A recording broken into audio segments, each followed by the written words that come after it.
Price the lord, hallelujah. ದೇವರ ನಾಮಕ್ಕೆ ಸ್ತೋತ್ರವಾಗಲಿ. ಪ್ರಾರ್ಥನೆ ಮಾಡಿಕೊಳ್ಳೋಣ. ಸರ್ವಸೃಷ್ಟಿಕರ್ತನ ತಂದೆಯ ದೇವರೇ, ಮಗನ ದೇವರೇ, ಪರಿಶುದ್ಧಾತ್ಮನೇ, ನಿಮ್ಮ ನಾಮಕ್ಕೆ ಸ್ತೋತ್ರ ಸ್ವಾಮಿ. ಈ ದಿವಸವು ಈ ಸಮಯವು ಕೂಡ ನಿಮ್ಮಿಂದ ನೇಮಕವಾದಂತಹ ದಿವಸ ಸಮಯವಾಗಿದೆ. ಅದಕ್ಕಾಗಿ ನಿಮಗೆ ಸ್ತೋತ್ರ. ಈ ದಿವಸದ ಸಂದೇಶದ ಭಾಗವನ್ನು ಕೂಡ ಹೇರಳವಾಗಿ ಆಶೀರ್ವದಿಸಿ ನಿಮ್ಮ ಪವಿತ್ರ ಆತ್ಮನ ಮೂಲಕ ನಡೆಸುವುದಕ್ಕಾಗಿಯೂ ಸ್ತೋತ್ರ. ಯೇಸುವಿನ ನಾಮದಲ್ಲಿ ಪ್ರಾರ್ಥಿಸಿದ್ದೇನೆ, ನಮ್ಮ ತಂದೆಯೇ, ಆಮೇನ್. ಇದನ್ನು ಕೇಳುತ್ತಿರುವ ನನ್ನ ಸಹೋದರ ಸಹೋದರಿಯರೇ, ನಿಮ್ಮ ಪೂರ್ವ ನನ್ನ ಹೃದಯಪೂರ್ವಕವಾದಂತಹ ನಮಸ್ಕಾರಗಳು. ಈ ದಿವಸವೂ ಕೂಡ ದೇವರು ನಿಮ್ಮನ್ನು, ನಿಮ್ಮ ಮಕ್ಕಳನ್ನು ಎಲ್ಲ ರೀತಿಯಲ್ಲಿ ಹೇರಳವಾಗಿ ಆಶೀರ್ವದಿಸುವಲ್ಲೆಂದು ಬೆಳಗಿನ ಜಾವದಲ್ಲಿ ಪ್ರತಿ ದಿವಸ ಪ್ರಾರ್ಥಿಸುವನಾಗಿದ್ದೇನೆ. ದೇವರ ನಾಮಕ್ಕೆ ಸ್ತೋತ್ರವಾಗಲಿ.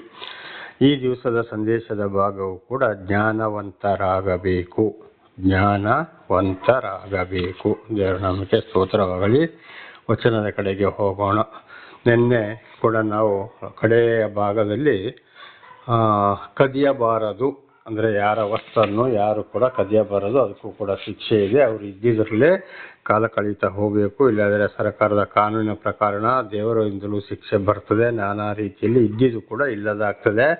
ಯಾವುದೇ ಕಾರಣಕ್ಕೂ ಯಾವ ವಸ್ತು ಯಾರದೇ ಆಗಲಿ ಕದಿಯೋಕ್ಕೆ ಹೋಗಬಾರದು ಅಂತ. ಅದರಲ್ಲಿಯೂ ದೇವರ ಕಾಣಿಕೆಯ ಬಗ್ಗೆ ಕೂಡ ನಾವು ನಿನ್ನೆ ಬಹಳಷ್ಟು ತಿಳಿದುಕೊಂಡಿದ್ದೇವೆ. 10ರಲ್ಲಿ 1ನೇ ಭಾಗ ದಶಾಂಶ ಸರಿಯಾಗಿದ್ದರೆ ಜಾಸ್ತಿ ಕೊಡಬಹುದು. ಅಕಸ್ಮಾತ್ ಕಡಿಮೆ ಆದರೆ ಅದು ಕೂಡ ದೇವರಿಗೆ ಗೊತ್ತಿದೆ. ಏನೂ ಇಲ್ಲದಿದ್ದರೂ ದೇವರಿಗೆ ಗೊತ್ತಿದೆ. ಅನೇಕರು ಇದ್ದು ಕೂಡ ಇಲ್ಲ ಅಂತ ಹೇಳ್ತಾರೆ. ಅದು ಕಡೆಗೆ ಒಂದಲ್ಲ ಒಂದು ರೀತಿಯಲ್ಲಿ ಅದರ 2ರಷ್ಟು ನಷ್ಟವಾಗ್ತದೆ.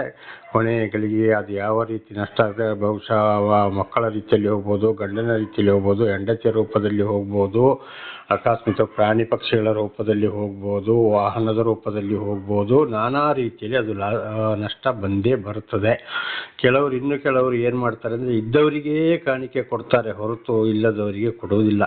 ಆದರೆ ದೇವರ ಮಾತು, ನನಗೆ ಕೊಟ್ಟದನ್ನು ನೀವು ಕೊಡುವಂಥದ್ದನ್ನು ಕದ್ದುಕೊಳ್ಳಬಾರದು. ನಿಮ್ಮ ಯಜ್ಞವೇದಿಯನ್ನು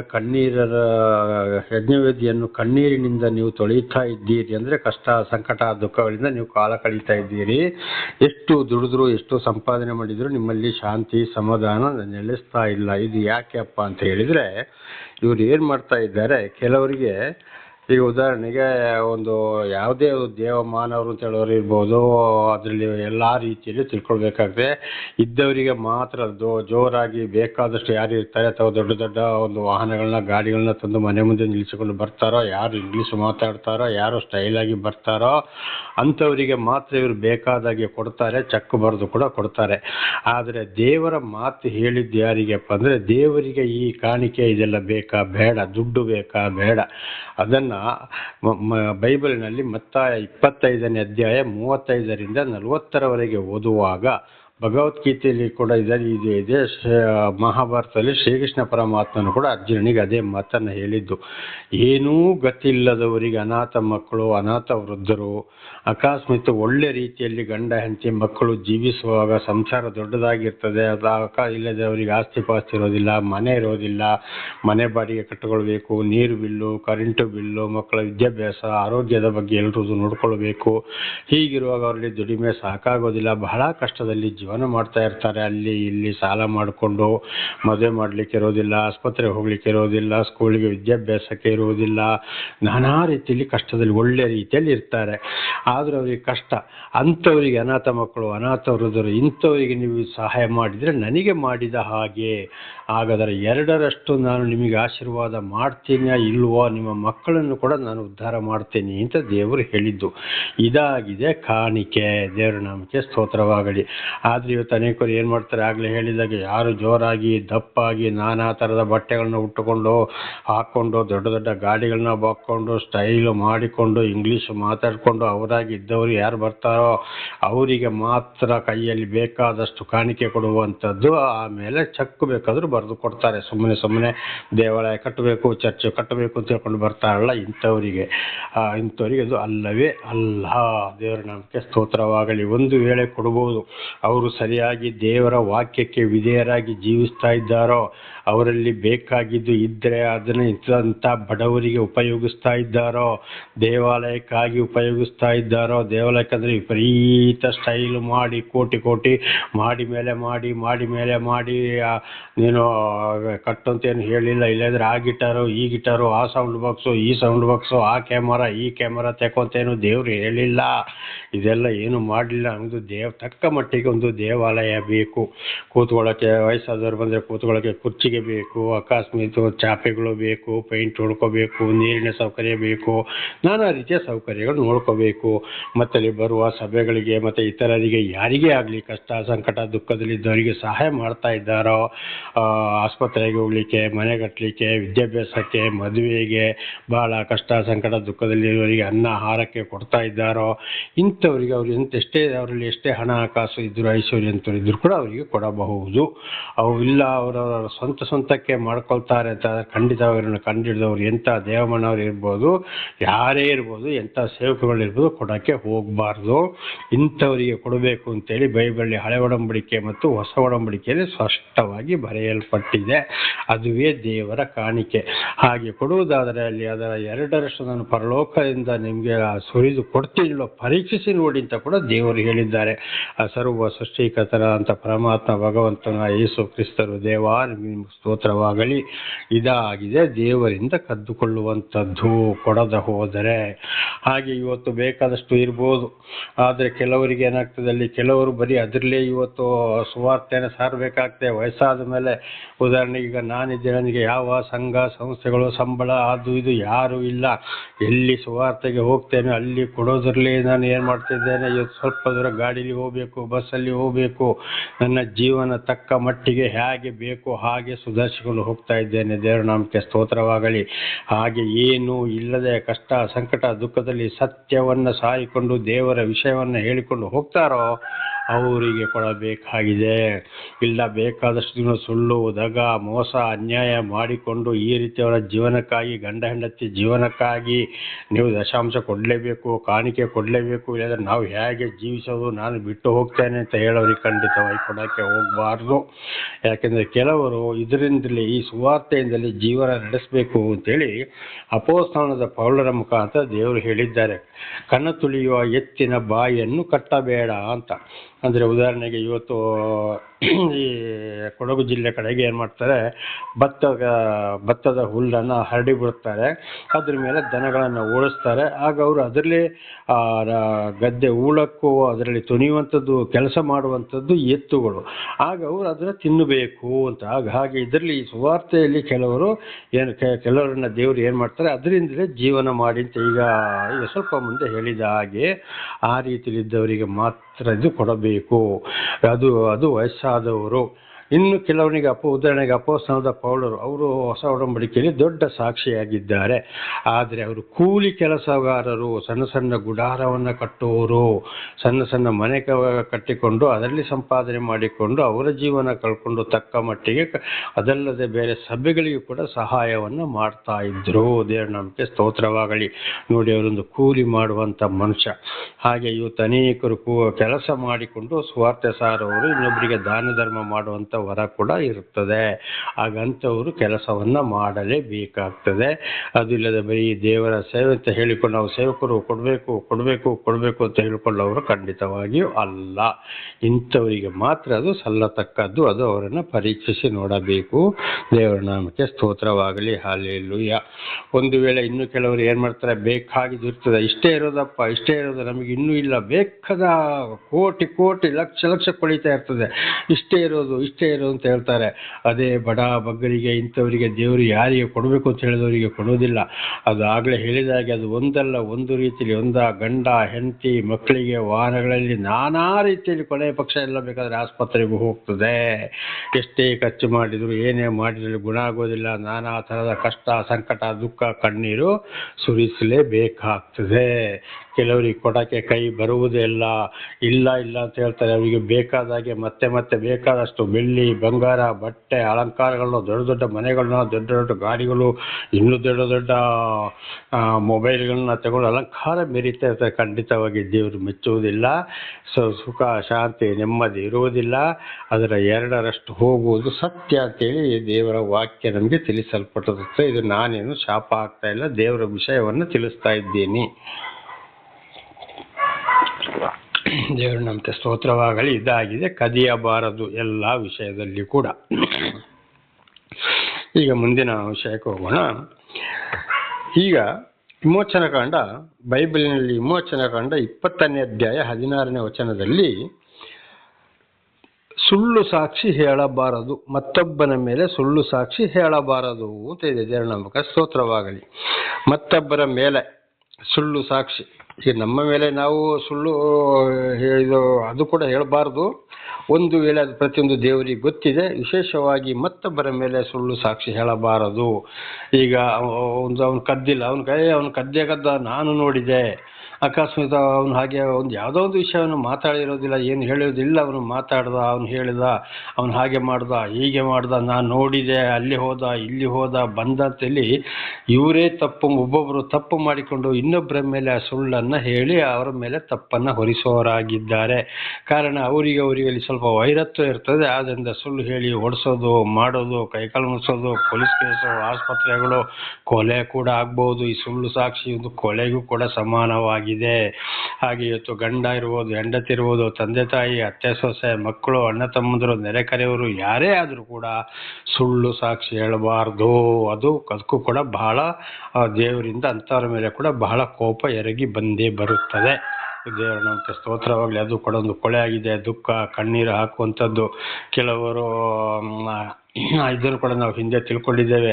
ಕೆಲವರು ಅತ್ತೆಂದಿರು ಸೊಸೆಂದಿರ ಮೇಲೆ ಏನು ಮಾಡ್ತಾರೆ, ಮಗನ ಮೇಲೆ ಸುಳ್ಳು ಹೇಳಿ ಹೊಡ್ಸೋದು, ಮಾಡೋದು, ಡೈವರ್ಸ್ ಕೊಡಿಸೋದು, ಕಣ್ಣೀರು ಹಾಕ್ಸೋದು, ನಾನಾ ರೀತಿ ಗೃಹ ಬಂಧನದಲ್ಲಿ ಇಡುವಂಥದ್ದು ಎಲ್ಲರಿಗೂ ಗೊತ್ತಿದೆ. ಇದು ಕೂಡ ಅಂಥ ಸುಳ್ಳು ಸಾಕ್ಷಿ ಹೇಳಿದಂಥ ಅತ್ತೆ ಇರ್ಬೋದು, ಅದನ್ನು ಕೇಳಿಕೊಂಡು ಹಿಂಸೆಗಳು ಗಂಡಂದಿರಿರ್ಬೋದು, ಯಾರೇ ಇರ್ಬೋದು, ಸುಳ್ಳು ಹೇಳಿ ಹಿಂಸೆ ಕೊಟ್ಟವರಿಗೆ ಕೂಡ ಶಿಕ್ಷೆ ತಪ್ಪಿದ್ದಲ್ಲ ದೇವರಿಂದ. ಅದೇ ರೀತಿ ಕೆಲವು ಹೆಂಡತಿಯರು ಕೂಡ ಅತ್ತೆ ಭಾವಂದಿರ ಬಗ್ಗೆ ಕಡಿಮೆ, ಅತ್ತೆಂದಿರ ಬಗ್ಗೆ ಗಂಡನಿಗೆ ಸುಳ್ಳು ಹೇಳಿ ಜಗಳ ಮಾಡಿಸೋದು, ಅವನು ಹೊರಗಡೆ ಹಾಕೋದು, ತಗೊಂಡೋಗಿ ಆಶ್ರಮಕ್ಕೆ ಸೇರಿಸುವಂಥದ್ದು. ಈ ರೀತಿಯಲ್ಲಿ ಕೂಡ ಕೆಲವರು ಆಸ್ತಿ ಪಾಸ್ತಿಯಲ್ಲಿ ಸುಳ್ಳು ಹೇಳುವಂಥದ್ದು. ಇದು ಕೂಡ ಬಹಳ ಚೆನ್ನಾಗಿ ವಂಚನೆ ಇದೆ. ಇದು ಕೂಡ ಬಹಳ ತಪ್ಪಾಗಿದೆ. ಇದಕ್ಕೂ ಕೂಡ ದೇವರಿಂದ ಶಿಕ್ಷೆ ಖಂಡಿತವಾಗಿ ಬಂದೇ ಬರುತ್ತದೆ. ಯಾವುದೇ ಕಾರಣಕ್ಕೊಂದು ನೆರೆ ಕರೆಯವರ ಬಗ್ಗೆ ಆಗಲಿ, ಯಾವುದೇ ಆಗಲಿ ಜಗಳ ಇಡಿಸೋದು, ಲಾಭಕ್ಕೋಸ್ಕರ ನಾನಾ ರೀತಿಯಲ್ಲಿ ಸುಳ್ಳು ಹೇಳುವಂಥದ್ದು, ಇದು ಕೂಡ ಒಂದು ಕೊಲೆಗೆ ಸಮಾನವಾಗಿದೆ, ಕಣ್ಣೀರು. ಆದ್ದರಿಂದ ದಯವಿಟ್ಟು ಯಾರು ಇನ್ನೊಬ್ಬರ ಬಗ್ಗೆ ಸುಳ್ಳು ಸಾಕ್ಷಿ ಹೇಳಲು ಹೋಗಲೇಬಾರದು. ಒಂದು. ಎರಡನೇದಾಗಿ ಒಂದು ಸರ್ಕಾರದ ಬಗ್ಗೆ. ಇವತ್ತು ಮನೆಗಳಿರ್ತವೆ. ಗಂಡನ ಹೆಸರಲ್ಲಿ ಒಂದು ಮನೆ, ಹೆಂಡತಿ ಹೆಸರಲ್ಲಿ ಒಂದು ಮನೆ, ಮಕ್ಕಳಿಗೆ ಮದುವೆ ಆಗೋದಿಲ್ಲ, ಆ ರೀತಿಯಲ್ಲಿ ಒಂದು ಮನೆ. ಅದಕ್ಕಾಗಿ ಇವತ್ತು ಸರ್ಕಾರಕ್ಕೂ ಕೂಡ ಸುಳ್ಳು ಹೇಳಿ ಮನೆಗಳನ್ನು ಕಟ್ಟಿಸಿಕೊಳ್ಳುವಂಥದ್ದು. ಆಮೇಲೆ ದುಡ್ಡಿಗಾಗಿ ಯಾರ್ಯಾರೋ ಕಟ್ಟಿದ ಮನೆಯನ್ನಿಗೆ ಫೋಟೋ ತೆಗೆಸಿಕೊಂಡು ನನ್ನ ಮನೆ ತಲೆ ಅಧಿಕಾರಿಗಳಿಗೆ ಲಂಚ ಕೊಟ್ಟುಕೊಂಡು ಇಲ್ಲಿ ಏನು ಮಾಡ್ತಾ ಇದ್ದಾರೆ, ಅದನ್ನು ಮೋಸ ಮಾಡುವಂಥದ್ದು. ಸರ್ಕಾರವು ಕೂಡ ದೇವರಿಂದಲೇ ನೇಮಕವಾದಂಥದ್ದು. ಆದ್ದರಿಂದ ಸರ್ಕಾರಕ್ಕೆ ವಂಚನೆ ಮಾಡಿದವರಿಗೂ ಕೂಡ ಬಹಳ ಶಿಕ್ಷೆ ಇದೆ.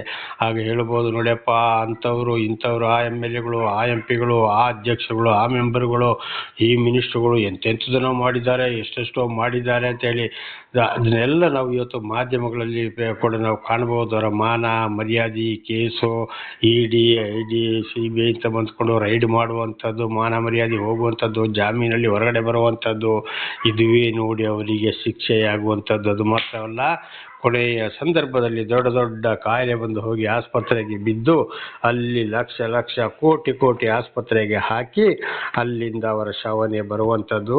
ಅನೇಕ ಇಂಥ ಸರ್ಕಾರಕ್ಕೆ ಅನ್ಯಾಯ ಮಾಡಿದವರ ಮಕ್ಕಳು ಕೂಡ ಎಲ್ಲೆಲ್ಲೋ ಹೋಗಿ ಸಾಯ್ತಾರೆ, ಏನೇನೋ ಮಾಡಿಕೊಂಡು ಅಲ್ಲಿಂದ ಶವ ಬರುವಂಥದ್ದು ಅಥವಾ ಕೈಕಾಲು ಮುಚ್ಚಿಕೊಳ್ಳುವಂಥದ್ದು, ಜೈಲಿಗೆ ಹೋಗುವಂಥದ್ದು, ಅಲ್ಲಿ ಕೊಳೆಯುವಂಥದ್ದು. ಇದುವೇ ಎಲ್ಲ ದೇವರ ಶಿಕ್ಷೆಯಾಗಿದೆ. ಕಾರಣ ಈ ಸುಳ್ಳು ಸಾಕ್ಷಿ ಸರ್ಕಾರಕ್ಕೂ ಕೂಡ ತೊಂದರೆ ಮಾಡುವಂಥದ್ದು. ನಾನಾ ರೀತಿಯಲ್ಲಿ. ಅದೇ ರೀತಿ ಒಂದು ವ್ಯಾಪಾರದಲ್ಲಿ ಕೂಡ ನಾನಾ ರೀತಿಯಲ್ಲಿ ಅಲ್ಲಿ ಏನಾಗಿದೆ, ಸುಳ್ಳು ಹೇಳುವಂಥದ್ದು, ಅನ್ಯಾಯ. ಇನ್ನೊಂದು ಕಡೆಗೆ ಒಂದೊಂದು ಕುಟುಂಬದಲ್ಲಿ ಕೂಡ ಏನು ಮಾಡ್ತಾರೆ, ಜಾಗದ ಒಂದು ಕಡೆ ಅವರವರಿಗೆ ಅಳತೆ ಆಗಿ ಅವರ ಜಾಗಕ್ಕೆ ಒಂದು ಹದ್ದಬಸ್ತಿಗೆ ಒಂದು ಗುರುತು ಕಲ್ಲಿರ್ತದೆ. ಆ ಕಲ್ಲನ್ನು ಆ ಕಡೆ ರಾತ್ರಿಯೋ ಬೆಳಗಿನ ಜಾವದಲ್ಲಿ ಹೋಗಿ ಉಚಾಯಿಸಿ ಆ ಕಡೆಗೆ ಹಾಕ್ತಾ ಹೋಗೋದು ಕಲ್ಲನ್ನು. ಈ ರೀತಿ ಭೂಮಿಯ ಬಗ್ಗೆ ಕೂಡ ಕಳ್ಳತನ, ಕದಿಯೋದು, ಸುಳ್ಳು ಹೇಳೋದು ಕೂಡ ಬಹಳ ಒಂದು ದೊಡ್ಡ ಶಾಪವಾಗಿದೆ. ಆದ್ದರಿಂದ ದಯವಿಟ್ಟು ಯಾವುದೇ ಕಾರಣಕ್ಕೂ ಈ ರೀತಿ ಸುಳ್ಳು ಹೇಳಬಾರದು. ವ್ಯಾಪಾರದ ಬಗ್ಗೆಯಲ್ಲಿ ಕೂಡ ಇವತ್ತು ಕದಿಯೋದು, ತಕ್ಕಡಿಯಲ್ಲಿ ಏನಾಗ್ತದೆ, ಅಲ್ಲಿ ತಕ್ಕಡಿ ಸರಿ ಇರೋದಿಲ್ಲ. 1 kg 800 ಗ್ರಾಮ್ ಇರೋದು, ಜಾಸ್ತಿ ಅಂದರೆ 850 ಗ್ರಾಮು. ಅದು ಎಲ್ಲರೂ ಅಲ್ಲ, ಒಬ್ಬೊಬ್ಬರು ನಾನಾ ರೀತಿಯಲ್ಲಿ ಅದಕ್ಕೆ ತೆಗೆದುಕೊಳ್ಳೋಕ್ಕಿಂತ ಡಬಲ್. ಈಗ ಉದಾಹರಣೆಗೆ 1 kg ತರಕಾರಿಗೆ 30 ರೂಪಾಯಿ ಇದ್ದರೆ 60 ರೂಪಾಯಿ, 70 ರೂಪಾಯಿ, 80 ರೂಪಾಯಿ ಇವತ್ತು ವಸೂಲು ಮಾಡ್ತಾ ಇದ್ದಾರೆ. ಅದೇ ಒಂದು ರೀತಿಯಲ್ಲಿ ಕೂಡ ಇದಕ್ಕೂ ಕೂಡ ಎಷ್ಟೋ ಸಂಪಾದನೆ ಮಾಡಬಹುದು. ಬಹಳ ಶಿಕ್ಷೆ ಇದೆ. ಪ್ರತಿಯೊಂದು ದೇವರ ಮಾತಿನಂತೆ ಹೋದರೆ ಮಾತ್ರ ಅಲ್ಲಿ ಆಶೀರ್ವಾದ ಹೊಂದಿಕೊಳ್ಳಬಹುದು. ಹಾಗೆ ಮತ್ತೊಬ್ಬರ ಮೇಲೆ ಯಾವುದೇ ಕಾರಣಕ್ಕೂ ಸುಳ್ಳು ಸಾಕ್ಷಿ ಹೇಳಿದರೆ ಅಲ್ಲಿ ಕಣ್ಣೀರು ಬರುವಂಥದ್ದು. ಒಂದು ಕುಟುಂಬವೇ ಹಾಳಾಗ್ತದೆ, ಕೊಲೆಗೆ ಸಮಾನ. ದುಃಖ, ಕಣ್ಣೀರು, ಪ್ರತಿ ಒಂದು ವಿಚಾರಗಳು ಅದು ಅವರವರ ಮಕ್ಕಳ ತಲೆಮಾರಿ ಕೂಡ ಇಂಥ ಶಾಪಗಳು ಬಂದು ಹೋಗ್ತವೆ. ಆದ್ದರಿಂದ ಸುಳ್ಳು ಸಾಕ್ಷಿ ಹೇಳ ಹೋಗಬಾರದು. ಬಹಳ ಎಚ್ಚರದಿಂದ ಇರಬೇಕು. ಯಾವುದೇ ಕಷ್ಟ, ಸಂಕಟ, ದುಃಖ ಬರಲಿ ಇರಲಿ ಇಲ್ಲದವುಗಳಿ ನಮಗೆ ನಷ್ಟವೇ ಆಗಲಿ, ಸತ್ಯವನ್ನೇ ಹೇಳಿಕೊಂಡು ಹೋಗಬೇಕು. ಸತ್ಯಕ್ಕೆ ದೇವರ ಆಶೀರ್ವಾದ ಇದೆ. ದೇವರ ನಾಮಕ್ಕೆ ಹಲ್ಲೆಲೂಯಾ. ಈಗ ಮತ್ತೆ ಇನ್ನೊಂದು ವಿಚಾರ ಏನಪ್ಪ ಅಂದರೆ, ಪರರ ವಸ್ತುಗಳಿಗೆ ಆಸೆ ಪಡಬಾರದು. ದೇವರ ನಾಮಕ್ಕೆ ಸ್ತೋತ್ರವಾಗಲಿ. ವಿಮೋಚನ ಕಾಂಡ 20ನೇ ಅಧ್ಯಾಯ 17ನೇ ವಚನ. ಪರರ ವಸ್ತುಗಳಿಗೆ ಆಸೆ ಪಡಬಾರದು. ಇನ್ನೊಬ್ಬರ ಆಸ್ತಿ ಪಾಸ್ತಿ ಇರ್ಬೋದು, ಯಾವುದೇ ಇರ್ಬೋದು. ಒಂದು ಉದಾಹರಣೆಗೆ ಒಂದು ಆಸ್ತಿ ಇರ್ತದೆ, ಒಂದೊಬ್ಬ ಬಡವ ಇರ್ತಾನೆ, ಅವನಿಗೆ ಕಷ್ಟ, ಸಂಕಟ, ದುಃಖಗಳು ಬರ್ತವೆ. ಅವನಿಗೆ ಎಲ್ಲಿಯೂ ಸಾಲ ಸಿಕ್ಕುವುದಿಲ್ಲ, ಯಾರು ಕೊಡುವುದಿಲ್ಲ, ಬಹಳ ಕಷ್ಟದಲ್ಲಿ ಇರ್ತಾನೆ. ಒಬ್ಬೊಬ್ಬರು ಇರುವ ಒಂದೊಂದು ಮನೆಯನ್ನು ಅಡ ಇಡ್ತಾರೆ. ನನಗೊಂದು ಇಷ್ಟು 1000 ರೂಪಾಯಿ ಕೊಡಪ್ಪ, ನಾನು ನಿನಗೆ ಅದಕ್ಕೆ ಬಡ್ಡಿ ಕೊಡ್ತೇನೆ ಅಂದರೆ ಅವನ ಕಷ್ಟಕ್ಕಾಗಿ ಬಡ್ಡಿ ಕೊಡೋದಿದ್ರೆ ಯಾರು ಕೊಡುವವರು ಕೂಡ ಬಹಳ ಕಡಿಮೆ. ಆ ರೀತಿಯಲ್ಲಿ ಮನೆಯನ್ನು ಕೊಡ್ತಾರೆ.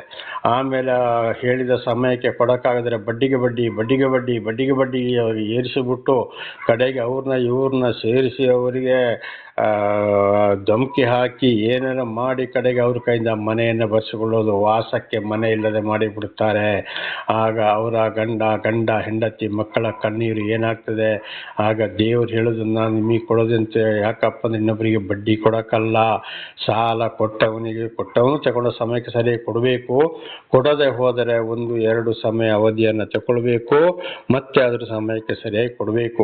ಒಂದು ವೇಳೆ ಕೊಡೋಕ್ಕೆ ಆಗಲಿಲ್ಲ, ಈ ಸಾಲ ಕೊಟ್ಟವರಿಗೆ ಬೇಕಾಗಿದೆ ಅಂತ ಆದರೆ ಅವನಿಗೆ ಬಹಳ ಕಷ್ಟ, ಸಂಕಟ, ದುಃಖದಲ್ಲಿದ್ದಾನಪ್ಪ, ಕೈಲಾದಾಗ ಕೊಡಲಿ ಪಾಪ ಅಂತೇಳಿ ಬಿಡುವುದೇ ಬಹಳ ಉತ್ತಮ.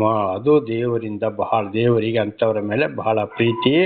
ಅಂಥವರನ್ನು ಮತ್ತು ಅಂಥವರ ಮಕ್ಕಳನ್ನು ಕೂಡ ಮತ್ತು ದೇವರು ಉನ್ನತ ಮಟ್ಟಿಗೆ ಏರಿಸುತ್ತಾರೆ. ಈ ರೀತಿ ಒಂದು ಕರುಣೆ ಇಟ್ಟು ಬಿಟ್ಟವರಿಗೆ ಖಂಡಿತವಾಗಿ ಅದನ್ನು ಆ ರೀತಿ ಬಡ್ಡಿಗೆಲ್ಲ ಏರಿಸಿಬಿಟ್ಟು ಈ ರೀತಿ ಪರರ ವಸ್ತುಗಳಿಗಾಗಿ ಆಸೆ ಪಡಬಾರ್ದು.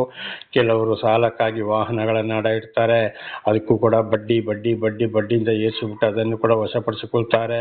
ಇನ್ನು ಕೆಲವರು ಬೆಳ್ಳಿ ಬಂಗಾರಗಳನ್ನು ಅಡ ಇಡ್ತಾರೆ ಕಷ್ಟಗಳಿಗೆ. ಅದಕ್ಕೂ ಬಡ್ಡಿಗೆ ಬಡ್ಡಿ ಏರಿಸಿಬಿಟ್ಟು ಬಂಗಾರ ನಮಗೆ ಆಗ್ತದೆ, ಬೆಳ್ಳಿ ನಮಗೆ ಆಗ್ತದೆ. ಈ ರೀತಿ ಕೂಡ ಬಡ ಬಗ್ಗರನ್ನ ಸಾಧಾರಣದವ್ರನ್ನ ದೋಚವರು ಇದ್ದಾರೆ. ಇನ್ನು ಕೆಲವರು ಏನಾಗ್ತಾರಪ್ಪ ಅಂತೇಳಿ ಕಷ್ಟಗಳಿಗೆ ಆಗಿ ಇರುವಂಥ ಮೇಕೆ ಇರ್ಬೋದು, ಕುರಿ ಇರ್ಬೋದು, ದನಗಳಿರ್ಬೋದು, ಯಾವುದೇ ಪ್ರಾಣಿಗಳಿರ್ಬೋದು, ಇಂಥದನ್ನು ಮಾರಾಟ ಮಾಡ್ತಾರೆ. ಆಗ ಅದಕ್ಕೆ ಏನಾಗ್ತದೆ, ಒಂದು ಕನಿಷ್ಠ ಪಕ್ಷ ಸರಿಯಾದ ಕ್ರಯಕ್ಕಿಂತ ಅರ್ಧಕ್ಕೆ ಕೇಳಿ ಕಷ್ಟದಲ್ಲಿದ್ದಾನೆ ಅಂತೇಳಿ ಅದನ್ನು ಆ ರೀತಿ ಅವರಿಗೆ ವಂಚನೆ ಮಾಡ್ತಾರೆ. ಕಷ್ಟಕ್ಕಾಗಿ ಅವರು ಕೊಡ್ತಾರೆ. ಇದೆಲ್ಲ ಮಾಡಕ್ಕೆ ಹೋಗಬಾರ್ದು. ಇದೆಲ್ಲ ದೇವರ ದೃಷ್ಟಿಯಲ್ಲಿ ಮಹಾಪಾಪ, ಶಾಪವಾಗಿದೆ. ಆದ್ದರಿಂದ ಬಹಳ ಎಚ್ಚರವಾಗಿರಬೇಕು. ಹಾಗೆ ಪರರ ವಸ್ತುಗಳಿಗೆ ಆಸೆ ಪಟ್ಟುಕೊಂಡು ಈ ರೀತಿ ಯಾವಾಗಲೂ ವಂಚನೆ ಮಾಡಬಾರ್ದು. ಇದು ಕೂಡ ಒಂದು ಕೊಲೆಗೆ ಸಮಾನವಾಗಿದೆ.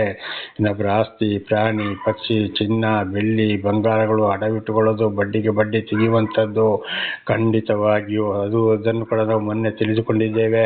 ತನ್ನ ಸ್ವದೇಶದವರಿಗೆ ಬಡ್ಡಿಗೆ ಕೊಡಲೇಬಾರದು ಅಂತೇಳಿ. ಅದು ಕಡೆಗೆ ಏನಾಗ್ತದೆ, ಬಡ್ಡಿ ತೆಗೆದುಕೊಳ್ಳುವ ಪದ್ಧತಿಯನ್ನು ಬಿಟ್ಟು ಬಿಡಿ ಅಂತೇಳಿ ಬಹಳ ಕಡೆಗೂ ಕೂಡ ಬರೆಯಲ್ಪಟ್ಟಿದೆ. ಇದನ್ನು ಬಹಳ ಸಲ ತಿಳಿಸಿದ್ದೇನೆ, ಮತ್ತೊಂದು ಸಲ ದೇವರ ನಾಮದಲ್ಲಿ ತಿಳಿಸೋನಾಗಿದ್ದೇನೆ. ಇದಕ್ಕೂ ಬೇಕಾದಂಥ ಸಾಕ್ಷಿ ಇದೆ. ಬಡ್ಡಿಗೆ ಕೊಟ್ಟು ಬಡ್ಡಿಗೆ ತಗೊಂಡವರು ಲಾಸ್ಟಿಗೆ ಏನಾಗಿ ಹೋದ್ರು, ಏನಾಗ್ತದೆ ಅಂತೇಳಿ. ಇದು ಕೂಡ ಇನ್ನೊಬ್ಬರನ್ನು ಹಾಳು ಮಾಡಿದ್ದು, ಕಣ್ಣೀರು ಸುರಿಸಿದ್ದು, ಅದು ಕೂಡ ಒಂದು ಕೊಲೆ. ನಾನಾ ರೀತಿ ಬಡಬಗ್ಗರನ್ನು ಹಾಳು ಮಾಡುವಂಥದ್ದು, ಕಷ್ಟದಲ್ಲಿದ್ದವನ್ನ ಹಾಳು ಮಾಡುವಂಥದ್ದು, ಇದು ಕೂಡ ಹೆತ್ತ ತಂದೆಯ ದೋಷಫಲ. 3-4 ಮಕ್ಕಳ ತಲೆಮಾರಿಗೆ ಕೆಲವರು ಸ್ತ್ರೀಯರು ಕೂಡ ಬಡ್ಡಿಗೆ ಕೊಡ್ತಾ ಇದ್ದಾರೆ. ಅದು ಕೂಡ ಮಕ್ಕಳ ಮೇಲೆ ಪಾಪಗಳು ಬಂದೇ ಬರುತ್ತವೆ. ಬಹಳ ಎಚ್ಚರ. ಅದಕ್ಕೆ ಕೀರ್ತನೆ 109 ಬರೆಯಲ್ಪಟ್ಟಿದೆ, ತಾಯಿಯ ಪಾಪ ಅಳಿದು ಹೋಗದಿರಲಿ, ಹೆತ್ತ ತಂದೆಯ ದೋಷಫಲ 3-4 ಮಕ್ಕಳ ತಲೆಮಾರಿಗೆ ಅಂತೇಳಿ ಬೈಬಲಲ್ಲಿ ಅದು ಕೂಡ 4 ಕಡೆಗೆ ಬರೆಯಲ್ಪಟ್ಟಿದೆ. ದೇವರ ನಾಮಕ್ಕೆ ಸ್ತೋತ್ರವಾಗಲಿ. ಆದ್ದರಿಂದ ಪರರ ವಸ್ತು, ಯಾವುದೇ ವಸ್ತುಗಳಿಗೆ ಆಸೆ ಪಡಬಾರದು.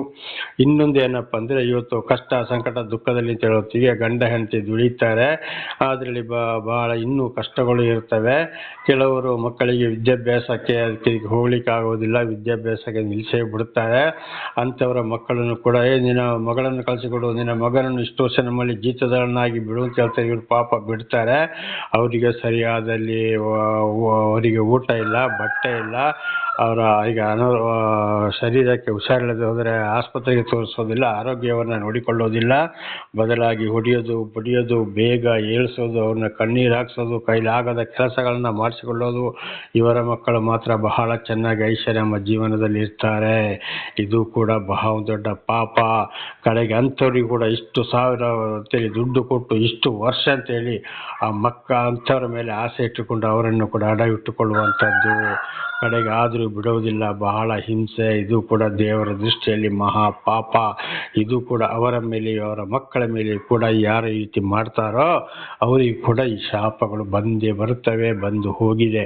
ಅದನ್ನು ದಯವಿಟ್ಟು ಯಾವುದೇ ಕಾರಣಕ್ಕೂ ಪರರ ವಸ್ತುಗಳ ಮೇಲೆ ಒಂದು ಜನಗಳನ್ನು ಒತ್ತಿಟ್ಟುಕೊಳ್ಳೋದು, ಮಕ್ಕಳನ್ನು ಒತ್ತಿಟ್ಟುಕೊಳ್ಳೋದು, ಈ ರೀತಿಯಲ್ಲಿ ಮಾಡುವಂಥದ್ದು ಪ್ರಾಣಿ ಪಕ್ಷಿಗಳ ಬಗ್ಗೆಯೂ ಕೂಡ ಆಗಲೇ ಹೇಳಿದಾಗೆ ಇದು ಕೂಡ ಮಹಾ ಒಂದು ದೊಡ್ಡ ಪಾಪ, ಶಾಪವಾಗಿದೆ. ಆದ್ದರಿಂದ ಇನ್ನೊಬ್ಬರ ವಸ್ತುಗಳ ಮೇಲೆ ಆಸೆ ಪಡಲೇಬಾರದು. ದೇವರ ನಾಮಕ್ಕೆ ಸ್ತೋತ್ರವಾಗಲಿ. ಹಲ್ಲೆಲೂಯಾ. ಇದು ಬಹಳ ಮುಖ್ಯವಾದ ವಿಷಯಗಳು. ಇದು ದೇವರ ಒಂದು ದರ್ಶನವಾದ ಮೇಲೆ ಇದೆಲ್ಲ ನನ್ನ ಅನುಭವಕ್ಕೆ ಬಂದಂಥದ್ದೇ. ಅದನ್ನು ಈಗ ದೇವರು ಹೇಳಿದಂಥ ಮಾತನ್ನೇ ಈಗ ತಿಳಿಸ್ತಾ ಇರುವಂಥದ್ದು. ದೇವರ ನಾಮಕ್ಕೆ ಸ್ತೋತ್ರವಾಗಲಿ. ಹಲ್ಲೆಲೂಯಾ. ಹಾಗೆ ಇನ್ನೊಂದು ವಿಚಾರ ಏನಪ್ಪ ಅಂದರೆ, ಗಂಡ ಹೆಂಡತಿಯ ಬಗ್ಗೆ. ಗಂಡ ಹೆಂಡತಿ ನಿಜವಾಗಿ ಒಂದು ಹಿರಿಯರ ಸಮ್ಮುಖದಲ್ಲಿ ಗಂಡ ಹೆಂಡತಿಯರಾಗುವಂಥದ್ದು ಅದು ದೇವರ ಆಶೀರ್ವಾದ. ಅವರವರ ಸ್ವಂತಕ್ಕೆ ಆಗುವಂಥದ್ದು ಅದು ದೇವರಿಂದ ಆಶೀರ್ವಾದ ಅಲ್ಲ. ಅವರವರ ಸ್ವಂತಕ್ಕೆ ಇವತ್ತೊಂದು ಹುಡುಗಿಯರು ಕೂಡ ಏನು ಮಾಡ್ತಾರೆ, ಸ್ವಂತ ಮದುವೆ ಆಗ್ತಾರೆ. ಕಡೆಯಲ್ಲಿ ಅದನ್ನು ಕೂಡ ನಾವು ಹಿಂದೆ ತಿಳಿದುಕೊಂಡಿದ್ದೇವೆ. ಸ್ವಲ್ಪ ದಿವಸ ಆದಮೇಲೆ ಈ ಗಂಡನ ಬುದ್ಧಿ, ಹುಡುಗನ ಬುದ್ಧಿ ಏನು ಅಂತ ಹುಡುಗಿಗೆ ಗೊತ್ತಾಗ್ತದೆ. ಆ ಕಣ್ಣೀರು, ಅಲ್ಲಿ ನಾನಾ ರೀತಿ ಒಂದೆರಡು ಮಕ್ಕಳು ಆಗ್ಬೋದು. ಕಡೆಗೆ ಇಲ್ಲ ಮಕ್ಕಳನ್ನು ತಗೊಂಡು ಬಾವಿಗೆ ಹಾರೋದು, ಹೊಳೆಗೆ ಹಾರೋದು, ಮಕ್ಕಳನ್ನ ಕೊಳ್ಳೋದು, ಇಲ್ಲಿ ವಿಷ ತಗೊಳ್ಳೋದು, ನೇಣು ಹಾಕೊಳ್ಳೋದು, ಈ ರೀತಿಯೆಲ್ಲ ನಡೆದು ಹೋಗ್ತದೆ. ಕಾರಣ ಅವರ ಸ್ವಂತದಿಂದ ಆದಂಥದ್ದು. ಅದಕ್ಕೆ ಸ್ವಂತ ಅವರು ಮದುವೆ ಮಾಡಿಕೊಳ್ಳಬಾರದು, ಹಿರಿಯರ ಸಮ್ಮುಖದಲ್ಲಿ ಮಾಡಿಕೊಳ್ಬೇಕು ಅಂತೇಳಿ ನಾವು ಹಿಂದೆ ಕೂಡ ತಿಳಿದುಕೊಂಡಿದ್ದೇವೆ. ಹುಡುಗರು ಅಷ್ಟೇ, ನನಗೆ ಅದೇ ಹುಡುಗಿ ಬೇಕು, ಅದೇ ಹುಡುಗಿ ಬೇಕು ಅಂತೇಳಿ ಆ ರೀತಿಯಲ್ಲಿ ಹೋಗ್ತಾರೆ. ಸ್ವಲ್ಪ ದಿವಸ ಆದ ಮೇಲೆ ಸರಿಯಾಗಿ ಹುಡುಗಿಯ ಬುದ್ಧಿ ಗೊತ್ತಾಗುವುದು. ಆಗ ಇಲ್ಲಿ ಈ ಹುಡುಗರಿಗೂ ಕೂಡ, ಮದುವೆ ಆದವರಿಗೂ ಕೂಡ ಅವರು ನಾನಾ ರೀತಿಯ ಮಾನಸಿಕನು ಆಗ್ಬೋದು. ತಂದೆ ತಾಯಿ ಯಾರದನ್ನು ವಹಿಸಿಕೊಳ್ಳೋಕ್ಕೂ ತಯಾರಿಲ್ಲ, ನೀನು ನಿನ್ನ ಬುದ್ಧಿಯಿಂದ ಮಾಡ್ಕೊಂಡಿದ್ದೀಯ ಅಂತೇಳಿ ಆಗ ಇಡೀ ಊರೇ ಬಿಟ್ಟು ಬಿಡ್ತಾರೆ. ಇಲ್ಲದಿದ್ದರೆ ಏನು ಮಾಡ್ತಾನೆ, ಅವನು ಕೂಡ ನಾನಾ ರೀತಿಯಲ್ಲಿ ಅವನು ಆತ್ಮಹತ್ಯೆ ಮಾಡ್ಕೊಳ್ತಾನೆ. ನೇಣು ಹಾಕೊಳ್ಬೋದು, ಪಾಯ್ಸನ್ ತಗೊಳ್ಬೋದು, ಹೊಳೆ ಹಾರ್ಬೋದು, ರೈಲ್ವೆ ಟ್ರ್ಯಾಕಿಗೆ ಹೋಗ್ಬೋದು, ಅಥವಾ ಹೆಂಡತಿ ಹೊಡಿಬೋದು, ಕೊಲ್ಲಬೋದು, ಜೈಲಿಗೆ ಹೋಗ್ಬೋದು. ಕಾರಣ ಹಿರಿಯರ ಮಾತು ಮತ್ತು ತಂದೆ ತಾಯಿ ಮಾತಿಗೆ ವಿಧೇಯರಾಗದೇ ಇರುವಂಥದ್ದು. ಕಾರಣ ಅವರು ಸ್ವಂತಕ್ಕೆ ಗಂಡ ಹೆಂಡತಿಯರಿಗೆ ಆದರೆ ಇದೇ ಕತೆ ಆಗುವಂಥದ್ದು. ಸ್ವಲ್ಪ 1 ವರ್ಷ, 2 ವರ್ಷ, 3 ವರ್ಷ, 4 ವರ್ಷ ನಡೀತದೆ. ಮತ್ತೆ ಅಲ್ಲಿ ಏನು ಮಾಡ್ತಾರೆ, ಅಲ್ಲಿ ವಿಚ್ಛೇದನಕ್ಕೆ ಹೋಗ್ತಾರೆ. ನ್ಯಾಯಾಲಯಕ್ಕೆ ಹೋಗ್ತಾರೆ, ಅಲ್ಲಿ ಬಿಡುಗಡೆಯಾಗ್ತಾರೆ. ಈ ರೀತಿಯಲ್ಲಿ ಇದು ಕೂಡ ಇರುವಂಥದ್ದು. ಅದು ಕೂಡ ಆಗಲೇಬಾರದು. ಹಿರಿಯರ ಮಾತು ಮೀರಿ ಯಾವಾಗಲೂ ಹೋಗಬಾರದು. ಹಾಗೆ ಇವತ್ತು ಕೆಲವು ಇನ್ನೊಂದು ವಿಷಯ ಏನಪ್ಪ ಅಂದರೆ, ಸರಿಯಾಗಿ ಹಿರಿಯರ ಸಮ್ಮುಖದಲ್ಲಿ ಮದುವೆ ಆದವರಲ್ಲಿ ಕೂಡ ಈ ರೀತಿ ಪರಿಸ್ಥಿತಿಗಳು ಬರ್ತವೆ. ಅದು ಬಹಳ ಚೆನ್ನಾಗಿರಬೇಕು, ಚೆನ್ನಾಗಿ ಅರ್ಥ ಮಾಡಿಕೊಳ್ಬೇಕು. ಉದಾಹರಣೆಗೆ ಇವತ್ತು ಒಂದು ಹೆಂಡತಿ ಅಂದರೆ ತನ್ನ ತಾಯಿಗೂ ಸಮಾನ, ತಂಗಿಗೂ ಸಮಾನವಾಗಿದ್ದಾಳೆ. ದೇವರ ನಾಮಕ್ಕೆ ಸ್ತೋತ್ರವಾಗಲಿ. ಇದು ಹೇಗೆಪ್ಪ ತಾಯಿಗೆ ಸಮಾನ ಹೆಂಡತಿ ಆಗ್ತಾಳೆ ಅಂದರೆ, ಇವತ್ತು ವಯಸ್ಸು ಚಿಕ್ಕದಾಗಿದ್ದಾಗ ಅಲ್ಲಿ ಏನಾಗ್ತದೆ, ಮಕ್ಕಳ ಒಂದು ಆರೈಕೆಯನ್ನು ತಾಯಿ ಚೆನ್ನಾಗಿ ಮಾಡ್ತಾರೆ. ಹೋಗಲಿ ಮದುವೆ ಆಗುವವರೆಗೆ ಯಾವುದೇ ಶರೀರದ ಯಾವುದೇ ಭಾಗಗಳಿಗೆ ಏನೇ ಆದರೂ ಕೂಡ ಅದನ್ನೊಂದು ಆರೈಕೆ ಮಾಡುವಂಥದ್ದು, ಚೆನ್ನಾಗಿ ಕೂತ್ಕೊಂಡು ಮಾತಾಡುವಂಥದ್ದು ಇದು ತಾಯಿಯಂದಿರು ಮಾಡೇ ಮಾಡ್ತಾರೆ. ಇದು ಅವರಿಗೆ ಯಾವಾಗ ಮದುವೆ ಆಯಿತು, ಮದುವೆ ಆದಮೇಲೆ ತಾಯಿ ಸ್ವಲ್ಪ ದೂರದಲ್ಲಿ ಇರ್ತಾರೆ, ಮತ್ತು ಆ ಕೆಲಸವನ್ನು ಹೆಂಡತಿ ಮಾಡುವಳಾಗಿದ್ದಾಳೆ. ಅದು ಕೆಲವೊಂದು ಹೆಂಡತಿಯರು ಮಾತ್ರ, ಈಗಿನ ಕಾಲದಲ್ಲಿ ಎಲ್ಲ ಹೆಂಡತಿಯರು ಕೂಡ ಮಾಡೋಕ್ಕೆ ಹೋಗೋದಿಲ್ಲ. ನನ್ನ ಗಂಡನಿಗೆ ಹೀಗಾಯಿತು ಅಂತೇಳಿ ಅವರ ಶರೀರದಲ್ಲಿ ಯಾವುದಾದ್ರೂ ಒಂದು ಭಾಗದಲ್ಲಿ ಏನಾದರೂ ನೋವಾದರೂ ಗಾಯಗಳಾದರೂ ಪ್ರತಿಯೊಂದು ಆರೈಕೆಯನ್ನು ತಾಯಿ ತನ್ನ ಮಗನಿಗೆ ಅಥವಾ ಮಗಳಿಗೆ ಮಾಡಿದ ಹಾಗೆ ಈ ಒಳ್ಳೆ ಹೆಂಡತಿಯರಾದರೆ ಗಂಡಂದಿರನ್ನು ಈ ರೀತಿ ಪೋಷಣೆ ಮಾಡ್ತಾರೆ. ಆಗಲ್ಲಿ ಏನಾಯ್ತು, ಅಲ್ಲಿ ಅವರು ಈ ತಾಯಿಯ ಸ್ಥಾನದಲ್ಲಿ ತನ್ನ ಹೆಂಡತಿ ಇರ್ತಾಳೆ. ದೇವರ ನಾಮಕ್ಕೆ ಸ್ತೋತ್ರವಾಗಲಿ, ಹಲ್ಲೆಲೂಯಾ. ಹಾಗೆ ಇನ್ನೊಂದು ವಿಷಯ ಏನಪ್ಪ ಅಂದರೆ, ತಂಗಿಗೂ ಸಮಾನ. ತಂಗಿ ಅಂದರೆ ವಯಸ್ಸಿಗೆ ಚಿಕ್ಕವಳಾಗಿರ್ತಾಳೆ. ಈಗಂತೂ ವಯಸ್ಸಿಗಿಂತ ದೊಡ್ಡವರನ್ನು ಕೂಡ ಮದುವೆ ಮಾಡ್ತಾರೆ, ಎಷ್ಟೋ ನಡೆದು ಹೋಗ್ತದೆ. ಆ ರೀತಿ ಬೇರೆ. ಆದರೆ ನಿಜವಾಗಿ ಹಿರಿಯರ ಸಮ್ಮುಖದಲ್ಲಿ ನಾವು ಅಲ್ಲಿ ನೋಡುವಾಗ ಹಿರಿಯರು ಎಲ್ಲ ರೀತಿಯಲ್ಲಿ ತಂದೆ ತಾಯಿಗಳು ಒಳ್ಳೆ ಹಿರಿಯರು ನೋಡಿ ಮದುವೆ ಮಾಡುವಾಗ ಗಂಡನಿಗಿಂತ ಒಂದು 2 ವಯಸ್ಸು ಕಮ್ಮಿ ಆದರೂ ಹುಡುಗಿಗೆ ಇರಲೇಬೇಕು ಅಂತೇಳಿ ಯೋಚನೆ ಮಾಡಿ ಮದುವೆ ಮಾಡ್ತಾರೆ. ಆಗ ಅಲ್ಲಿ ಆ ವಯಸ್ಸಿನ ಪ್ರಕಾರ ನೋಡಕ್ಕೆ ಹೋಗುವಾಗ ಗಂಡನಿಗೆ ಹೆಂಡತಿ ತಂಗಿಯಾಗಿರ್ತಾಳೆ. ಆ ರೀತಿಯಲ್ಲಿ ದೇವರ ನಾಮಕ್ಕೆ ಸ್ತೋತ್ರವಾಗಲಿ, ಹಲ್ಲೆಲೂಯಾ. ಹಾಗೆ ಅಲ್ಲಿ ಏನಾಗ್ತಾಳೆ, ಆಗಲ್ಲಿ ಹೆಂಡತಿ ತಂಗಿಯ ರೂಪದಲ್ಲಿರ್ತಾರೆ, ತಂಗಿಯ ಸಮಾನವಾಗಿರ್ತಾಳೆ. ಅವಾಗ ಒಂದೇ ತಂದೆ ತಾಯಿಯಲ್ಲಿ ಹುಟ್ಟಿದ ಅಣ್ಣ ತಂಗಿಯರು ಎಷ್ಟು ಪ್ರೀತಿಯಲ್ಲಿ ಇರ್ತಾರೋ ಹಾಗೆ ತನ್ನ ಹೆಂಡತಿಯರನ್ನು ಅದೇ ಪ್ರೀತಿಯಲ್ಲಿ ಕೂಡ ನೋಡಿಕೊಳ್ಳಬೇಕು. ದೇವರ ನಾಮಕ್ಕೆ ಸ್ತೋತ್ರವಾಗಲಿ. ಹಾಗೆ ಮೂರನೇದಾಗಿ ನೋಡುವಾಗ ಸಂಸಾರದಲ್ಲಿ ಹೆಂಡತಿ. ದೇವರು ಆದಿಕಾಲದಲ್ಲಿ ಕೂಡ ನೋಡುವಾಗ ಪ್ರಥಮ ಮಾನವನನ್ನು ಸೃಷ್ಟಿ ಮಾಡಿ ಅವನಿಗೆ ಎಲುಬಿನಿಂದಲೇ ಒಂದು ಸ್ತ್ರೀಯನ್ನು ಉಂಟು ಮಾಡಿ ಕೊಟ್ಟು ಮಕ್ಕಳನ್ನು ಪಡೆದುಕೊಳ್ಳಿರಿ, ನೀವು ಭೂಲೋಕ ಇಡೀ ತುಂಬಿಕೊಳ್ಳಿರಿ, ಭೂಮಿಯನ್ನು ವಶಪಡಿಸಿಕೊಳ್ಳಿರಿ ಅಂತ ಒಂದು ಆಶೀರ್ವಾದವನ್ನು ಮಾಡಿದರು. ಬೈಬಲಲ್ಲಿ ಆದಿಕಾಂಡ 1:27 ಮತ್ತು 28ನೇ ವಚನಗಳನ್ನು ಓದುವಾಗ ಅಲ್ಲಿ ನಾವು ಇದನ್ನು ಕಾಣಬಹುದು. ಹಾಗೆ ಒಂದು ಮಕ್ಕಳ ಸಂತಾನ ಫಲಕ್ಕಾಗಿ ಕೂಡ ಆಗ ಅಲ್ಲಿ ಏನಾಗಿದ್ದಾರೆ, ಹೆಂಡತಿ ಸಂಸಾರದ ವಿಚಾರದಲ್ಲಿ ಸಂಸಾರಕ್ಕೋಸ್ಕರ ಸಂತಾನ ಫಲಕ್ಕಾಗಿ ಹೆಂಡತಿಯೂ ಹೌದು. 3 ರೀತಿಯಲ್ಲಿ ಸಂಬಂಧಪಡ್ತಾಳೆ. ಆಗ ಹೆಂಡತಿಯರನ್ನು ಅದೇ ರೀತಿಯಲ್ಲಿ ಚೆನ್ನಾಗಿ ನೋಡಿಕೊಂಡಾಗ ಮಾತ್ರ ಅಲ್ಲಿ ಖಂಡಿತವಾಗಿ ಏನಾಗ್ತದೆ, ದೇವರಿಂದ ಆಶೀರ್ವಾದ ಬರುವಂಥದ್ದು. ಕೆಲವರು ಏನು ಮಾಡ್ತಾರೆ, ತಾಯಿಯ ಮಾತನ್ನು ಕಟ್ಟಿಕೊಂಡು ಅಕಸ್ಮಾತ್ ಬೇರೆಯವರ ಮಾತನ್ನು ಕೂಡ ಕಟ್ಟಿಕೊಂಡು ಹೆಂಡತಿಯನ್ನು ಹೊಡೆಯೋದು ಬಡಿಯೋದು, ಹೋಗು ನೀನು ಇಷ್ಟು ದುಡ್ಡು ತಗೊಬಾ, ಇಷ್ಟು ಬಂಗಾರ ತಗೊಂಡು ಬಾ, ನಿನ್ನ ತಂದೆ ತಾಯಿ ಹತ್ರ ಹೋಗು, ನಿನ್ನ ಅಣ್ಣ ತಮ್ಮ ಹತ್ರ ಹೋಗು ಅಂತೇಳಿ ಹೊಡೆಯೋದು ಬಡಿಯೋದು. ಈ ಶಿಕ್ಷೆಯನ್ನು ಮತ್ತೆ ಮಾಡಿದರೆ ಆ ಹೆಂಡತಿ ಇದು ಮದುವೆಯಾಗಿ ಬರುವಾಗ ತನ್ನ ತಂದೆ ತಾಯಿ ತವರು ಮನೆಯನ್ನೇ ಬಿಟ್ಟು ಬಂದು ಇಲ್ಲಿಗೆ ಸೇರ್ತಾಳೆ. ಆಗ ಇಲ್ಲಿ ಪತಿ ಅಂದರೆ ರಕ್ಷಕ, ಗಂಡ ಅಂದರೆ ರಕ್ಷಕ ಅಂತ ಅದರ ಅರ್ಥ ಈಗಲೇ ನಾವೆಲ್ಲ ತಿಳಿದುಕೊಂಡಿದ್ದೇವೆ. ಹೊಡೆಯೋದು ಬಡಿಯೋದು ಕಣ್ಣೀರು ಹಾಕುವುದಾದರೆ ಇದನ್ನು ಕೂಡ ದೇವರು ನೋಡವನಾಗಿದ್ದಾನೆ. ಅದು ಕೂಡ ಮಲಾಕಿ ಗ್ರಂಥ ಹೇಳುವಂಥ ಒಂದು ಪ್ರವಾದಿಯ ಮೂಲಕ ದೇವರು ಹೇಳಿದ್ದಾರೆ. ಹೊಡೆಯೋದು ಬಡಿಯೋದು ಕಣ್ಣೀರು ಹಾಕಿಸಿದ್ರೆ ಅಂಥ ಗಂಡಂದಿರಿಗೆ ನೇರವಾದ ಶಿಕ್ಷೆ ಬರ್ತದೆ. ಅದೇ ಗಂಡಂದಿರು ಬೇರೆಯವರ ಕೈಲಿ ಬೇಕಾದಷ್ಟು ಪೆಟ್ಟು ತಿಂದು ಕೈ ಕಾಲು ಮುರಿಸಿಕೊಳ್ಬೇಕಾಗ್ತದೆ. ಅಥವಾ ಅಲ್ಲಿ ಹುಟ್ಟಿದ ಮಕ್ಕಳೇನಾದರೂ ಹುಟ್ಟಿದ್ರೆ ಆ ಮಕ್ಕಳ ಕೈಯಲ್ಲಿ ವಯಸ್ಸು ಹೋದ ಕಾಲಕ್ಕೆ ಚೆನ್ನಾಗಿ ಪೆಟ್ಟು ತಿನ್ನಬೇಕಾಗ್ತದೆ. ಆದ್ದರಿಂದ ಬಹಳ ಎಚ್ಚರ. ಇದಕ್ಕೆ ನಾನು ಕೂಡ ಒಂದು ಸಾಕ್ಷಿ ಕೊಡ್ತೇನೆ. ಬಳ್ಳಾರಿಯಲ್ಲಿ ನಾನು ಒಂದು ಸ್ಥಳದಲ್ಲಿದ್ದೆ, ಒಂದು ಆಶ್ರಮದಲ್ಲಿ. ಅಲ್ಲಿ ಅಂದರೆ ಅದು ದೇವರಿಗೆ ಸಮರ್ಪಿಸಿದಂಥ ಒಂದು ಗುರುಗಳ ಆಶ್ರಮ. ಅಲ್ಲಿ ನಾನು 4 ವರ್ಷ ಇರುವಾಗ ಅಲ್ಲಿ ಕೂಡ ಒಂದು ತಿಮೋತಿ ಹೇಳುವಂಥ ಒಂದು ಮನುಷ್ಯ ಒಂದು ಬಲ್ದ ಕಾಲಿಗೆ ಜೊತೆಯಲ್ಲಿ ಒಂದು ಅವನಿಗೆ ಪಾರ್ಶ್ವವಾಯು ಹೊಡೆದಿತ್ತು. ಹೀಗೆ ಬರ್ತಾ ಹೋಗ್ತಾ ಇದ್ದ ಬಂದವರಿಗೆಲ್ಲ ಆಶ್ರಮದಲ್ಲಿ ಊಟ ಕೊಡ್ತಾ ಇದ್ರು. ಒಂದು ದಿವಸ ಏನಾಯ್ತಪ್ಪ ನಿನಗೆ ಹೀಗೆ ಅಂತ ಕೇಳುವಾಗ ನನಗೆ ಈ ರೀತಿ ಎಲ್ಲ ಆಗೋಯ್ತು ಅಂತ ಹೇಳಿದ ನಂತರ ಮಾತಾಡೋದು ಮನಸ್ಸು ಬಂತು. ಕಡೆಗೆ ಏನಾದರೂ ಹೀಗೆ ಹೀಗೆ ಆಯ್ತಾ ಅಂತ ಹೇಳೋತ್ತಿಗೆ ಎಲ್ಲ ಒಪ್ಪಿಕೊಂಡ. ಅವನ ಹೆಂಡತಿ ಅಲ್ಲೇ ಪ್ರತಿ ದಿವಸ ಕೆಲಸಕ್ಕೆ ಹೋಗ್ತಾ ಇದ್ಲು. ಹೆಂಡತಿ ಅವನ ಯಾವುದೇ ಕೆಲಸವನ್ನು ಮಾಡ್ತಾ ಇತ್ತಿಲ್ಲ, ಇವನಿಗೆ ಊಟ ಕೂಡ ಕೊಡ್ತಾ ಇತ್ತಿಲ್ಲ. ಬೇರೆ ಮನೆಯಲ್ಲೆಲ್ಲ ಹೋಗಿ ಇವನು ಯಾರ್ಯಾರ ಹತ್ರನೂ ಕೇಳಿ ಆಶ್ರಮಕ್ಕೆ ಒಂದು ದಿವಸಕ್ಕೆ ಒಂದೊಂದು ಹೊತ್ತು ಊಟ ಮಾಡಿ ಹೋಗ್ತಾ ಇದ್ದ. ಆಗ ಅವನನ್ನು ಸಮಾಲೋಚನೆ ಕೌನ್ಸಿಲಿಂಗಿಗೆ ದೇವರ 10 ದಶಾಜ್ಞೆಗಳನ್ನ ತಗೊಂಡು ಒಳಪಡಿಸಿದಾಗ ಹೆಂಡತಿಗೋಸ್ಕರ ಯೌವನದಲ್ಲಿ ಬೇಕಾದಷ್ಟು ಸಂಪಾದನೆ ಮಾಡ್ತಿದ್ದ. ಆಗಲೇ ಟೈಲ್ಸ್ ಹಾಕವನು ಇವನು, ಬೇಕಾದ ಸಂಪಾದನೆ. ಇತರ ವ್ಯಭಿಚಾರಕ್ಕಾಗಿ ಅನೈತಿಕ ಲೈಂಗಿಕ ಸಂಪರ್ಕವಾಗಿ ಹೆಂಡತಿಗೆ ಹೊಡೆಯೋದು ಬಡಿಯೋದು ಬಿಟ್ಟು ಬಹಳ ಶಿಕ್ಷೆ ಕೊಡ್ತಾ ಇದ್ದ. ಕಣ್ಣೀರು ಹಾಕಿ ಹಾಕಿ ಹಾಕಿ ಹಾಕಿ ಕಡೆಗೆ ಏನಾಯಿತು, ಒಂದೇ ದಿವಸ ರಾತ್ರಿ ಬಲ್ದ ಕೈಗೂ ಬಲ್ದ ಕಾಲಿಗೂ ಪಾರ್ಶ್ವವಾಯು ಹೊಡೆಯಿತು. ಅಲ್ಲಿ ಆಗ ಮತ್ತೆ ಅವನಿಗೆ ಹೊಡಿಯೋಕ್ಕಾಯ್ತಾ ಇಲ್ಲ. ಆದರೂ ಹೆಂಡತಿ ಊಟ ಕೊಡ್ತಿರ್ಲಿಲ್ಲ. ಕಡೆಗೆ ಹೆಂಡತಿಯನ್ನು ತೋರ್ಸಪ್ಪ ಅಂತ ಹೇಳಿದಾಗ ತೋರಿಸಿದ. ಆ ಹೆಂಡತಿಯನ್ನು ಒಂದು ದಿವಸ ಕರೆದೆ, ನೋಡಮ್ಮ ಹೀಗೆ ನಾನೊಂದು ದಿವಸ ನಿನ್ನ ಮನೆಗೆ ಬರಬೇಕು, ನಿನ್ನ ಗಂಡನ ವಿಚಾರ ಮಾತಾಡಬೇಕು ಅಂತ ಹೇಳಿದಾಗ ಆಯ್ತು ಅಣ್ಣ ಬನ್ನಿ ಅಂತ ಹೇಳಿದ್ದು. ಮತ್ತು ಅವರ ಮನೆಗೆ ಮಾರನೇ ದಿವಸ ಒಂದು ದಿವಸ ಸಮಯ ತಗೊಂಡು ಅವರ ಮನೆಗೆ ಹೋದೆ. ಅಲ್ಲಿ ಹೋಗಿ ಕೂತು ಮಾತಾಡಿದಾಗ ಈ ರೀತಿ ಆಯಿತು. ಹೆಂಡತಿಗೊಂದು ಮಾತು ಹೇಳಿದೆ, ನೋಡಪ್ಪ ನಿನಗೆ ಮಾಡಿದಂಥ ಶಿಕ್ಷೆ, ಕಣ್ಣೀರು ಹಾಕಿಸಿದಕ್ಕೆ ಇಷ್ಟೆಲ್ಲ ಹೊಡೆದಿಗೋಸ್ಕರ ನಿನ್ನ ಕಣ್ಣು ಮುಂದೆ ಈ ರೀತಿ ಆಗಿದೆ. ನೀನೀಗ ಏನಾದರೂ ಗಂಡನ ಬಿಡಬಾರ್ದು, ಸ್ನಾನ ಮಾಡಿಸು, ಊಟ ಕೊಡು, ಬಟ್ಟೆ ಹೋಗಿ ಎಲ್ಲವನ್ನ ನೋಡಿಕೋ. ಇದು ನಿನಗೆ ದೇವರು ನನ್ನ ಬಾಯಿಯಲ್ಲಿ ತಿಳಿಸ್ತಾ ಇದ್ದಾರೆ, ಇದನ್ನು ನೀನು ಮಾಡಲೇಬೇಕು ಅಂತ ಹೇಳಿದಾಗ ಆ ಸಹೋದರಿ ಏನು ಮಾಡಿದ್ಲು, ಅವತ್ತಿನಿಂದಲೇ ಅವನನ್ನು ಸ್ನಾನ ಮಾಡಿಸಿ, ಬಟ್ಟೆ ಹೋಗುದು, ಊಟಕ್ಕೆ ಕೆಲಸಕ್ಕೆ ಹೋದಲ್ಲಿಂದ ಊಟ ತಗೊಂಡು ಕೂಡ ಕೊಟ್ಟು ಸಾಕ್ತಾ ಇದ್ಲು. ಮತ್ತು ಅವನಿಗೂ ಚೆನ್ನಾಗಿ ಬುದ್ಧಿವಾದವನ್ನು ಹೇಳಿ ನಾನು ಬಿಟ್ಟೆ. ಹಾಗೆ ನೋಡಿ, ಇವತ್ತು ಹೆಂಡತಿಯರಿಗೆ ಹೊಡೆಯೋದು ಬಡಿಯೋದು ಕಣ್ಣೀರು ಹಾಕ್ಸೋದು ಏನೇ ಇದು ಮಾಡಿದ್ರು ಕೂಡ ಬಹಳ ಶಿಕ್ಷೆ. ಇನ್ನೊಬ್ಬರ ಕೈಯಲ್ಲಿ ಪೆಟ್ಟು ತಿನ್ನಬೇಕಾಗ್ತದೆ. ಅಕಸ್ಮಾತ್ ಹೆಂಡತಿ ಅಣ್ಣ ತಮ್ಮಂದಿರ ಕೈಯಲ್ಲಿ ಪೆಟ್ಟು ತಿನ್ನಬೇಕಾಗ್ತದೆ. ಒಂದು ವೇಳೆಯಲ್ಲಿ ಮಕ್ಕಳು ಹುಟ್ಟಿದರೆ ಕಡೆ ಕಾಲದಲ್ಲಿ ಆ ಹುಟ್ಟಿದ ಮಕ್ಕಳ ಕೈಯಲ್ಲಿ ಅಂಥವ್ರು ಪೆಟ್ಟು ತಿನ್ನಬೇಕಾಗ್ತದೆ. ಬಹಳ ಎಚ್ಚರಬೇಕು, ಅದು ಯಾವ ರೀತಿ ಶಿಕ್ಷೆ ಬರ್ತದೆ ಅಂತ ಗೊತ್ತಿಲ್ಲ. ಹಾಗಿರುವಾಗ ಗಂಡಂದಿರು ಹೆಂಡತಿಯರನ್ನು ತಾಯಿಗೂ ಸಮಾನ, ಹೆಂಡತಿಯೂ ಹೌದು ತಂಗಿಗೂ ಹೌದು, ಆ ರೀತಿಯಲ್ಲಿ ಚೆನ್ನಾಗಿ ನೋಡ್ಕೊಳ್ಬೇಕು. ಒಂದೊಂದು ಹೆಂಡತಿಯರು ಸರಿ ಇರೋದಿಲ್ಲ, ಅವರ ಬುದ್ಧಿ ಸರಿ ಇರೋದಿಲ್ಲ.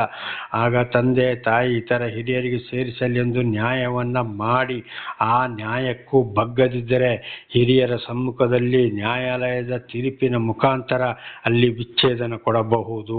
ದೇವರ ನಾಮಕ್ಕೆ ಸ್ತೋತ್ರವಾಗಲಿ. ಆದರೆ ಹೊಡೆಯೋದು ಬಡಿಯೋದು ಕಣ್ಣೀರು ಹಾಕ್ಸೋದು ಇರಬಾರ್ದು. ಆ ಹೆಂಡತಿಯರ ತಂದೆ ತಾಯಿ ಅಣ್ಣ ತಮ್ಮಂದಿರಿಗೆಲ್ಲ ವಿಷಯವನ್ನು ತಿಳಿಸಿ ಎಲ್ಲರ ಮುಖಾಂತರ ನ್ಯಾಯ ರೀತಿಯಲ್ಲಿ ಅದನ್ನು ತೀರ್ಮಾನ ಮಾಡಿಕೊಳ್ಳಬೇಕು. ದೇವರ ನಾಮಕ್ಕೆ ಸ್ತೋತ್ರವಾಗಲಿ. ಇದು ನಾಳೆಗೂ ಮುಂದುವರಿಯುವುದು. ಪ್ರಾರ್ಥನೆ ಮಾಡಿಕೊಳ್ಳೋಣ. ಸರ್ವ ಸೃಷ್ಟಿಕರ್ತನ ತಂದೆಯ ದೇವರೇ, ಮಗನ ದೇವರೇ, ಪರಿಶುದ್ಧಾತ್ಮನೇ, ಇವತ್ತಿನ ಈ ಒಂದು ಸಂದೇಶವನ್ನು ನನ್ನ ಸಹೋದರ ಸಹೋದರಿಗೆ ನೀವು ತಿಳಿಯಪಡಿಸಿದ್ದಕ್ಕಾಗಿ ಸ್ತೋತ್ರ. ಏನಾದರೂ ಅವರು ತಪ್ಪಿ ಹೋಗಿದ್ದರೆ ಅವರು ಪಶ್ಚಾತ್ತಾಪ ಪಟ್ಟು ನಿಮ್ಮಿಂದ ಆಶೀರ್ವಾದ ಹೊಂದಿ ಜೀವಿಸುವಂತಾಗಲಿ. ಅವರನ್ನು ಹೇರಳವಾಗಿ ಆಶೀರ್ವದಿಸಿರಿ.